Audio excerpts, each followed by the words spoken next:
வாழ்க வையகம், வாழ்க வையகம், வாழ்க வளமுடன். வாழ்க வையகம், வாழ்க வையகம், வாழ்க வளமுடன். குரு வாழ்க, குருவே துணை. அனைவருக்கும் இனிய வணக்கங்களையும் வாழ்க வளமுடன் என்ற வாழ்த்துக்களையும் வேதாத்ரி அமுதம் யூடியூப் சேனல் சார்பாக தெரிவித்து மகிழ்கிறோம். சிந்தனையை, உடல் நலத்தை சீரமைத்து உய்வித்த குருவே வாழ்க. இன்னைக்கு நாம சிந்தனைக்கு எடுத்திருக்கிற தலைப்பு சேற்றில் மலர்ந்த செந்தாமரை.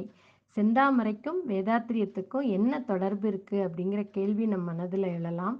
எந்த ஒரு விஷயத்தோடும் பொருளோடும் வேதாத்திரிய கருத்துக்களை ஒப்பிட்டு பார்க்க முடியுது. இதுதான் வேதாத்திரியத்தோட தனிச்சிறப்புன்னே சொல்லலாம். நாம் எல்லாரும் அறிந்த ஒரு மலர் தாமரை மலர். அது ஒரு நீர்வாழ் பல்லாண்டு தாவரம்.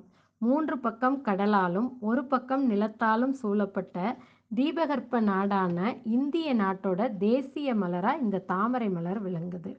வியட்நாம் நாட்டோட தேசிய மலரும் இந்த தாமரை மலர் தான். தாமரைக்கு அரவிந்தம், கோகனகம், பதுமம், முளரி, வனசம், பண்டரீகம், அம்போருகம், கமலம், பங்கஜம், அம்புஜம், சரோஜம் அப்படின்னு பல பெயர்கள் இருக்கு. அழகான மலர் தாமரை. ஆனால் அந்த தாமரை மலர்வதோ சேற்றில்தான். மண்ணின் குழப்பமே சேறுதான். சேறு நிறைந்த அழுக்கான நீரில் வளர்ந்தாலும் அதன் பூக்கள் அழுக்கு படியாமல் கண்ணை கவரும் வகையில் தூய்மையாக இருப்பதை பார்க்க முடிகிறது. தாமரை மலர் தன்னைத்தானே தூய்மைப்படுத்திக் கொள்கிறது என்பார்கள். இந்திய சமய தத்துவங்களில் இந்த தாமரைக்குன்னே ஒரு தனி இடம் இருக்குது. இதனை நற்குணமாக இந்திய கலாச்சாரத்தில் பார்க்கப்படுது. தாமரை மலர் கடவுள் லக்ஷ்மியின் ஆசனமாக கருதப்படுது.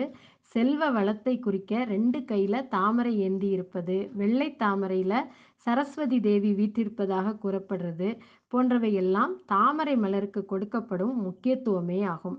பெரும்பாலான புத்தர் சிலைகள் பார்த்துருக்கோம், தாமரை மலர் மேலே அமைந்திருக்கும். பல ஆலயங்களில் இருக்கக்கூடிய தெப்ப குளங்களில் கூட தாமரை மலர்கள் மிதந்து கொண்டிருப்பதை நாம் பார்த்துருக்குறோம். பழங்கால கட்டிடக்கலைகள்லையும் சிற்பங்களில் கூட தாமரை மலர் இடம்பெற்றிருக்குது. அது தவிர ராஜாக்களின் ஆட்சி காலத்தில் தாமரை சின்னம் பொறித்த நாணயங்களும் புழக்கத்தில் இருந்திருக்கு. ஒழுக்கம், சாதனை, நீண்ட வாழ்க்கை நற்பண்புகளை தாமரை மலர் நமக்கு போதிக்கிறது. எப்படி சேற்றிலே செந்தாமரை மலர்ந்ததோ அதே போல் மனிதனும் துன்பங்கள், துயரங்கள், சோதனைகளின் அடிப்படையில் வாழ்ந்தாலும் அவனால் அன்பின் சொரூபமாக, அமைதியின் பிம்பமாக, ஆன்ம ஒளி பொருந்தியவனாக மலர முடியும் என்றால் நிச்சயமாக முடியும். சேறு போல் கலங்கடிக்கப்பட்டிருக்கும் நம்முடைய கரு மையத்தை வேதாத்ரி மகரிஷி அவர்கள் நமக்கு அளித்த பொக்கிஷமான மனவளக்கலை பயிற்சிகளை தொடர்ந்து செய்து வருவதன் மூலமாக புனித மலராகிய செந்தாமரையைப் போல நாமும் வாழ்வில் மிளிர முடியும்.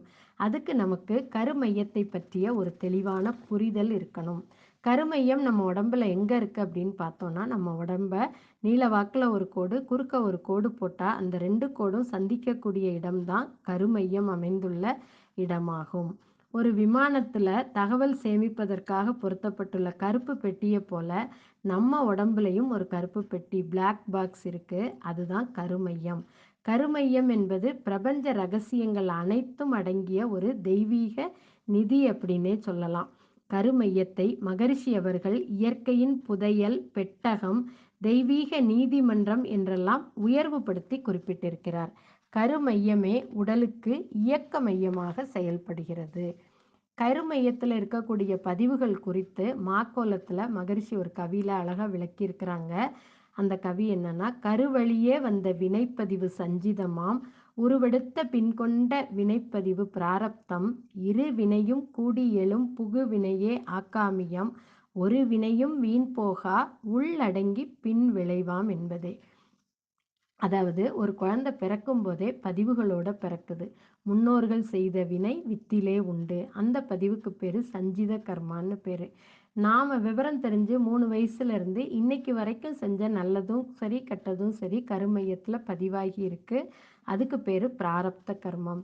இந்த சஞ்சித கர்மமும் பிராரப்த கர்மமும் சேர்ந்து தான் நாளைக்கு நடக்க போகிற செயலையே நிர்ணயிக்குது.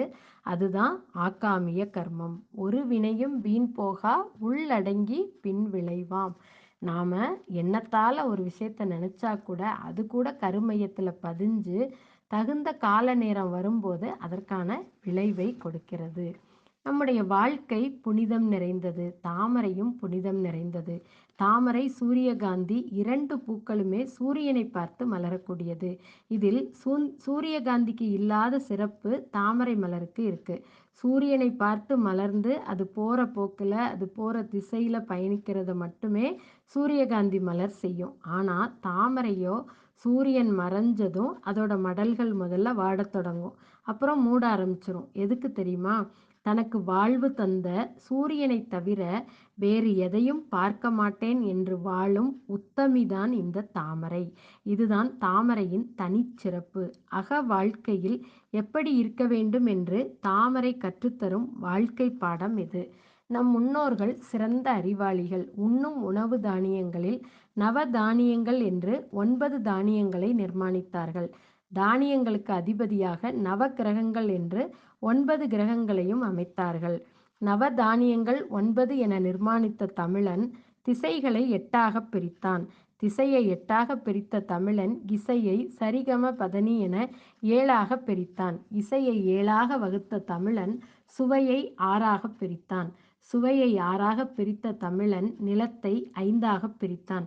நிலத்தை 5ஆக பிரித்த தமிழன் காற்றை தென்றல், வாடை, கோடை, கொண்டல் என 4ஆக பிரித்தான். காற்றை 4ஆக பிரித்த தமிழன் மொழியை 3ஆக பிரித்தான். மொழியை 3ஆக பிரித்த தமிழன் வாழ்க்கையை அகவாழ்க்கை, புறவாழ்க்கை என 2ஆக வகுத்தான். வாழ்க்கையை 2ஆக வகுத்த தமிழன் ஒழுக்கத்தை மட்டுமே 1ஆக வைத்தான். அதை உயிரினும் மேலாக வைத்தான். இதைத்தான் வள்ளுவப் பெருந்தகை ஒழுக்கம் விழுப்பம் தரலான் ஒழுக்கம் உயிரினும் ஓம்பப்படும், ஒழுக்கத்தை உயிருக்கும் மேலாக நாம் பேணி பாதுகாக்கணும் அப்படின்னு சொல்லியிருக்கிறாரு நம்முடைய குருபிரான் வேதாத்ரி மகரிஷி அவர்களோ. இதுக்கெல்லாம் ஒரு படி மேலே போய் ஒழுக்கத்திற்காக ஒரு ஃபார்முலாவையே வடிவமைச்சு கொடுத்துருக்குறாங்க, ஒரு சாமியத்தையே கொடுத்துருக்குறாங்க. அது என்னன்னு பார்த்தோம்னா, எண்ணம், சொல், செயல் 3னாலும் தனக்கோ பிறருக்கோ தற்காலத்திலோ பிற்காலத்திலோ உடலுக்கோ மனதிற்கோ துன்பம் தராமல் இருப்பது தான் ஒழுக்கம் அப்படின்னு அற்புதமாக விளக்கியிருக்கிறாங்க. உலகத்தில் பிறந்த அனைவருக்கும் ஒழுக்கம் என்பது மிக மிக இன்றியமையாதது. ஒழுக்கத்தின்படி வாழலை அப்படின்னா சமுதாய குற்றங்கள் பெருகிட்டே இருந்து அது சமுதாயத்தையே சீர்குலைத்து விடும். தனி மனிதன் ஒழுக்கமாக வாழும்போது உலகமே அமைதியாக இருக்க முடியும். நம்மளோட வாழ்க்கையை செம்மையாக வாழ வேண்டுமானால் ஒழுக்கத்தை கடைபிடிக்க வேண்டியது அவசியமாகும். இதைத்தான் மகரிஷி அவர்கள் புண்ணியம் என்றும், விளைவு தனக்கோ பிறருக்கோ துன்பம் தருமானால் அதைத்தான் பாவம் அப்படின்னும் குறிப்பிட்டிருக்காங்க. நம்மளோட கருமையத்தில் இருக்கிற பாவப்பதிவுகள் இருக்குது அப்படிங்கிறத எப்படி தெரிஞ்சுக்கலாம் அப்படின்னா, உடலிலே நோய், உள்ளத்திலே களங்கம், மனதிலே குழப்பம், வாழ்க்கை சிக்கல்கள் இதெல்லாம் இருந்துச்சு அப்படின்னா நம்ம கருமையத்தில் பாவப்பதிவுகள் இருக்குது அப்படின்னு தெரிஞ்சுக்கலாம். அப்போது இந்த பாவப்பதிவுகளை போக்குறதுக்கு தான் மகரிஷி கொடுத்த எளிய முறை பயிற்சிகளை நாம் தொடர்ந்து செஞ்சுட்டு வரணும். இந்த பயிற்சிகளை எல்லாம் நமக்கு மிக எளிமையாக வடிவமைத்து கொடுத்த நம்முடைய குருபிரான் தத்துவஞானி வேதாத்ரி மகரிஷி அவர்கள் ஏழ்மையான நெசவாளர் குடும்பத்தில் 8வது குழந்தையாக பிறந்து வறுமையின் காரணமாக 3ஆம் வகுப்பு வரை மட்டுமே படித்து வறுமையை போக்க காலை 6 மணியிலிருந்து இரவு 9 மணி வரை தொடர்ந்து நெசவு செய்தார். 18 வயது வரையில் இரவு பள்ளியில் ஆங்கிலம், கணக்கு கற்றுக்கொண்டார். இவற்றோடு சித்தா, ஆயுர்வேதம், ஹோமியோபதி போன்ற இந்திய மருத்துவங்களையும் கற்றார். பல ஆண்டுகளாக மேற்கொண்ட அயரா ஆராய்ச்சியின் வாயிலாக சுத்தவெளி தத்துவத்தை உணர்ந்து கொண்டார். தான் உணர்ந்ததோடு மட்டுமல்லாமல் உணர்ந்ததை உலகிற்கும் உணர்த்தி வந்தார். அத்வைதத்தையும் ராஜயோகத்தையும் இணைத்து மனவளக்கலையாக பாமர மக்களும் உணர்ந்து கொள்ளக்கூடிய வகையில் போதித்ததால் பாமர மக்களின் தத்துவ ஞானி என்று போற்றப்படுகிறார். விஞ்ஞானத்தையும் மெஞ்ஞானத்தையும் ஒருங்கிணைத்து போதித்ததால் தத்துவ ஞானி என்று அழைக்கப்படுகிறார். தனிமனித அமைதி மூலம் குடும்பம், சுற்றம், ஊர், உலகோர் அமைதியாக வாழ வழிகாட்டிய பெருந்தகை. இப்படி நம்முடைய குருபுரானை பற்றி சொல்லிக்கிட்டே போகலாம். அப்போ இப்படி செந்தாமரையாக மிளிர்கின்ற நம்முடைய குருபிரான் நமக்கு அளித்த பயிற்சிகளை நாமளும் தொடர்ந்து செய்வதற்கு முயற்சி செய்யணும். எப்படி இந்த தாமரை அந்த பூ கூட ஒரு மூலிகை தாவரமாக பயன்படுது. இதோட அனைத்து பாகங்களும் பயன்படக்கூடியதாக இருக்குது. மூன் கேக்கு அப்படிங்கிற சீன இனிப்பு வகைகளில் கூட இந்த தாமரை விதை பசையை அதிகமாக பயன்படுத்துகிறாங்க. தாமரையோட கிழங்கும் விதையும் மிகுந்த ஊட்டச்சத்து மிக்கதாக இருக்குது. அதோட கிழங்குல நார்ச்சத்து அதிகமாக இருக்குது. விட்டமின் சி, மேங்கனீஸ் போன்ற சத்துக்களும் அதில் அடங்கி இருக்கு. இந்த தாமரை மலரை நிழல்ல உலர வச்சு இதனை கஷாயம் செஞ்சும் குடிக்கிறாங்க. இந்த தாமரை விதையோட பருப்பை சாப்பிட்டா இதயம் பலப்படும், சிறுநீரகம் வலுப்பெறும். அப்படி இந்த தாமரையோட எல்லா பாகங்களும் நமக்கு பயனுள்ளதாக இருக்குது. அதே மாதிரி தான் மகரிஷி கொடுத்த அற்புதமான இந்த மனவளக்கலை பயிற்சிகள் நம்மோட கருமையத்தில் இருக்கிற களங்கங்களை போக்கக்கூடியதாக இருக்குது. உன்னை நீ உள்ளுணரும் அகத்தவத்தை ஆற்றி ஒவ்வொன்றாய் பழிப்பதிவை அகற்றி வர வேண்டும். தன்னில் பதிவான வினைப்பதிவுகளை மாற்ற தணிக்க பொருள் செல்வாக்கு பயனாகாது உணர்வீர். அப்போது நம்ம கருமையத்தில் இருக்கிற பதிவுகளை போக்குறதுக்கு அகத்தவம் ஒன்றே சிறந்த வழி.